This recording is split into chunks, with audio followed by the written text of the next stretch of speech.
Sebelum kita mulai videonya, dimohon kesediaannya untuk memberikan dukungan dengan menekan tombol subscribe dan berikan like-nya ya. Dukungan Anda sangat berarti bagi kami agar channel ini bisa terus berkembang dan memberitakan firman kebenaran Tuhan, agar nama Tuhan Yesus dimuliakan hingga ke seluruh penjuru dunia. Terima kasih. Amin. Yang pertama, saudaraku, kunci yang pertama, ubah kesepianmu menjadi satu dorongan untuk engkau dekat dengan Tuhan, intim dengan Tuhan. Saudara sadar nggak sebenarnya, dulu waktu saya ngalami, saudaraku, saya nggak pernah berpikir seperti ini. But now, I start to realize it. Sesungguhnya Tuhan pakai rasa kesepian. Itu sebagai satu signal, saudaraku. Karena Tuhan cari, saudara. Saya ulangi, saudara. Sadarilah bahwa rasa kesepian itu adalah satu titik momen yang baik untuk saudara berlari kepada Tuhan. Cari Tuhan. Di saat dimana saudara ngerasa gak ada satu orang pun yang kenal saudara, semua orang itu asing. Saudara seperti kayak sendirian, gak punya siapa-siapa. Jadikan dia satu-satunya sahabat dalam hidupmu. Datang lari sama Tuhan. Di saat dimana saudara merasa seperti itu, that's the best moment, trust me. Percaya saya, saudaraku. Itu waktu yang terbaik di mana saudara datang kepada Tuhan, just get close to Him. He can be your best friend. Di saat di mana saudara merasa gak ada orang yang kenal saudara, gak ada orang yang mengerti saudara. Semua perasaan yang saya sebutkan 7 tadi, saudaraku, saya boleh katakan, saya alami itu di saat saya remaja, saudara. Saya pernah cerita ya, kalau gak salah yang terakhir saya di sini ya. How I lose my best friend. Bagaimana saya kehilangan teman baik saya. Bagaimana saya kehilangan ya semuanya lah, saudaraku. Saya merasa saya seperti kayak saya sangat kesepian. Saya boleh katakan ini, saudaraku, definitely kalau saat itu saya tidak kehilangan sahabat dekat saya, going to church is not a choice for me. Gimana sih anak-anak masih muda-muda kumpul, saudaraku, setiap hari Minggu. Disuruh kids impact, bye-bye, saudara. Gak mau, gak menarik. Lebih menarik kita kumpul dengan sahabat-sahabat kita ngobrol dengan teman-teman kita.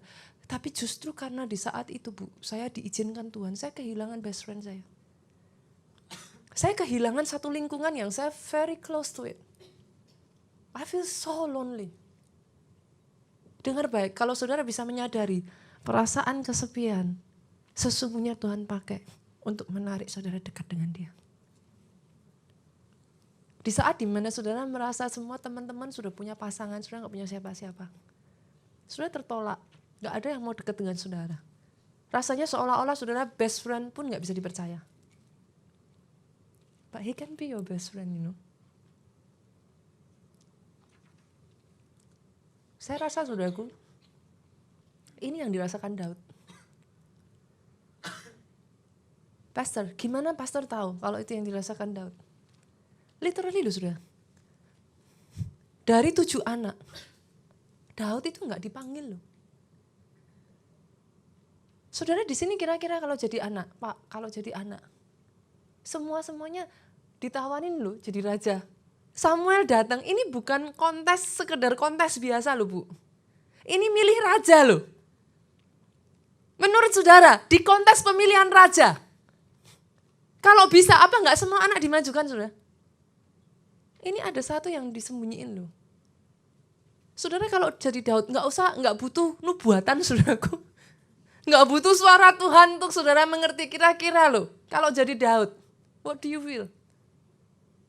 Saudara kan merasa sangat tertolak loh, saudaraku. Sampai di titik Samuel itu harus bertanya loh, saudara. Masih ada lagi nggak anakmu yang lain? Loh itu apa nggak keterlaluan, saudara? Sudah dipilih semuanya gak ada, saudaraku, sampai Samuel tanya, masih ada gak satu lagi yang lain? Karena Samuel merasa Tuhan suruh dia dari anak Isai, salah satu anak Isai akan jadi raja, saudara. Dan dalam hal ini, Samuel tidak pernah melakukan kesalahan sebelumnya. Itu sebabnya dia bingung, saudara. Loh ini gak ada semua, Tuhan tolak semua. Itu sebabnya Samuel bertanya, masih ada gak yang lain? Baru dengan enggan, saudara, papanya ngomong, ada tuh di belakang. baru menggembalakan 2-3 ekor kambing domba. Panggil ke sini. Ini yang dirasakan Daud. Buka saudaraku, Mazmur pasalnya yang ke-62. Kita lihat. Lihatnya yang kedua. Apa kata Daud saudaraku? Coba kita baca saudara, 2-3. Hanya dekat apa? Allah saja, aku tenang. Daripadanya lah keselamatanku. Saudara buka satu ayat lagi dan saudara akan melihat dan saudara tahu perasaan Daud. Mazmur 27 ayat 10. Yuk sama-sama kita baca 2-3. Sekalipun ayahku dan ibuku meninggalkan aku. Dalam hal ini, Daud tidak hanya merasa ditolak ayahnya. Dia ditolak ibunya, saudaraku. Saya pernah ada di dalam perasaan yang mirip dengan Daud, tapi tidak seperti Daud. Karena orang tua saya mengasihi saya, saudaraku. Tapi saya pernah ada di dalam perasaan seperti Daud ini. Saudara pikir saya berusaha menghidupi kisah Daud ini, saudaraku. Saudara pikir kenapa Daud begitu mengasihi 2-3 ekor dombanya, saudara? Apa begitu bertanggung jawabnya Daud, saudara? What do you think? Saking bertanggung jawabnya Daud, saudaraku. No. He has nobody. Ketika dia duduk dengan 2-3 ekor itu, saudaraku, mungkin dia bisa, halo Lisa, sini Lisa. Maaf saudara, kalau ada di sini yang namanya Lisa, saudara. Enggak, maksud saya percaya bahkan dari 3 ekor ini pun dia kasih nama, saudara. Dia tahu yang mana ini, yang mana itu. Dia tahu si A, si B, si C, saudara. Kenapa? Because he has nobody. Yang dia punya benar-benar literally 2-3 ekor kambing domba ini. Segalanya yang dia punya. Mereka ini best friend-nya Daud. Saya pernah ada di posisi itu, saudaraku. Saya punya seekor anjing, saudaraku, yang bagi saya best friend saya, saudara. Waktu anjing ini hilang, saya cerita waktu itu kepada saudara. Bagi saya it's like, benar-benar saya gak pernah mau punya anjing lagi setelah itu, saudara. Bagi Daud, saudara pikir kenapa? Sampai ketika diserang harimau, diserang macan, diserang singa, diserang beruang, dibela mati-matian seperti itu, menurut saudara kenapa? Apa hanya sekedar Daud itu seorang gembala domba yang bertanggung jawab? I don't think so. Karena bagi Daud, dombanya ini segalanya buat dia. Sampai di titik mau diterkam singa, dia robek mulut singa. Itu Alkitab katakan, saudaraku. Dia bela begitu rupa. Kenapa, saudaraku? Saudara bisa baca ayat tadi. Mazmur tadi itu menceritakan hatinya Daud. Sekalipun ayahku dan ibuku meninggalkan aku, tapi Tuhanku menyambut aku. Itu yang Daud rasakan. Dia rasakan kesepian yang begitu rupa, saudaraku. Sebagai seorang remaja, Alkitab berkata Daud itu masih kemerah-merahan, saudara. Daud itu masih sangat muda. Ketika hal ini terjadi, saudaraku, Daud itu masih usia belasan tahun. Maksimal 21 tahun, saudara.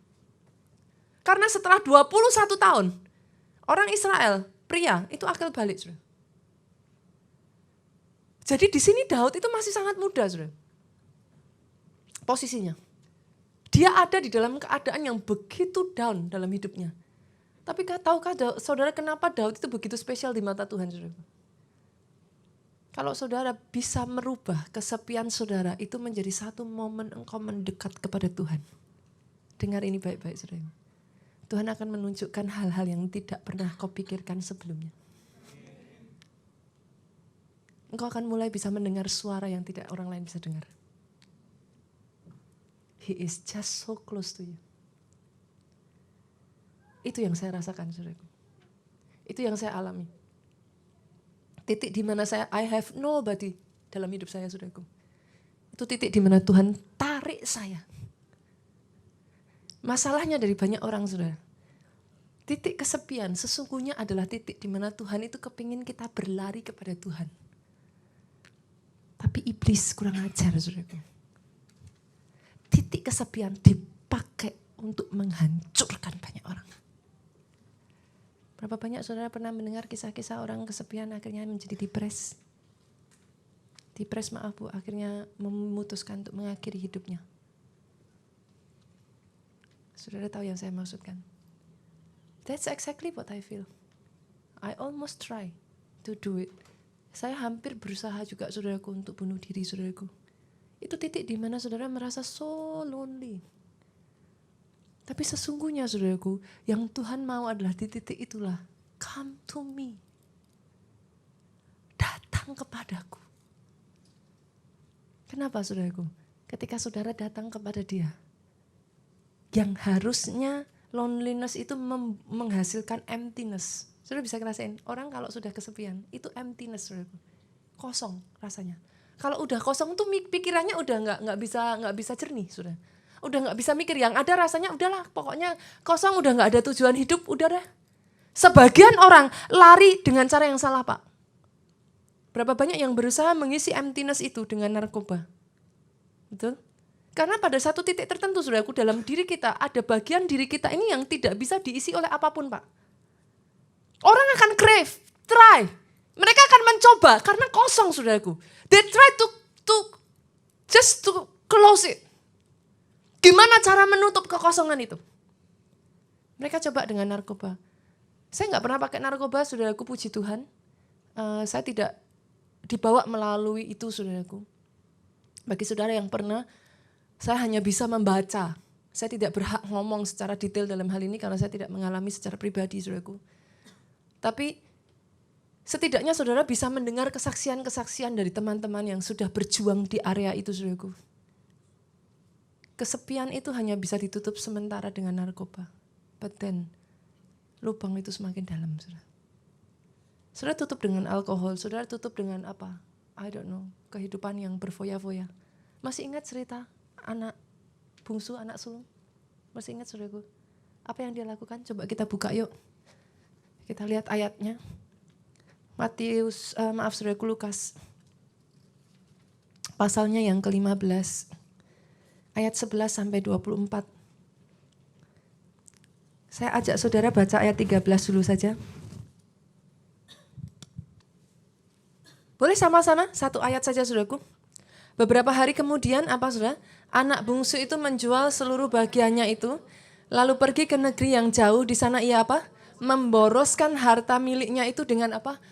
Hidup berfoya-foya. Saudara boleh coba lakukan itu Bu. Saudara foya-foyakan semua harta saudara. Bisa sih membantu. Senang, habis shopping senang. Saya pernah sharingkan ini juga saudaraku. Ada waktu-waktu di mana saya ada di Amerika saudaraku. I feel so literally lonely saudara. Saya pikir saudaraku, dengan saya berjalan-jalan, hari itu saya habiskan dari pagi Pak. Sampai malam mall tutup. Itu baru pertama kali seumur hidup saya seperti itu saudaraku. Pernah gak saudaraku dari pagi jam 10 sampai jam 10 malam saudara? Nge-mall. Pernah gak? Pernah. Ini sama-sama suka shopping ini berarti. Satu kali itu saudaraku, saya ngerasa begitu kesepian saudara. Saya pikir dengan saya bebaskan diri saya, I can buy everything I want. Saya berpikir saudaraku, I will be better gitu. Tahukah saudara, saya pulang saudara jam 10 malam, saya balik saudara. I feel better. But then it doesn't last long. Keesokan harinya rasa kesepian itu masih di sana saudara. Karena pada dasarnya tempat itu hanya bisa diisi satu pribadi. Namanya Yesus Kristus Tuhan. Hari ini kalau saudara datang di tempat ini dan itu yang saudara rasakan, saudara gak tahu saudara harus lari kemana. Ada satu tempat berlari yang banyak orang gak mau lari ke sana Pak. Kenapa? Daging itu lemah, roh penurut. Pertama kali kita mau berdoa, pasti saya jamin saudaraku, dagingmu ini akan ngelawan sebisa mungkin. Padahal apa sih berdoa? Berdoa ya berdoa aja saudara. Tapi ketika saudara mau berdoa, pernah gak sih ngerasa, mau doa tuh kayak, kakinya tuh kayak dikasih, apa sih, batu kilangan saudaraku. Rasanya mau doa tuh, Tapi pernah gak saudara ngerasain, setelah berdoa, gak doa itu kayak ada yang kurang. Yang mengerti katakan amin.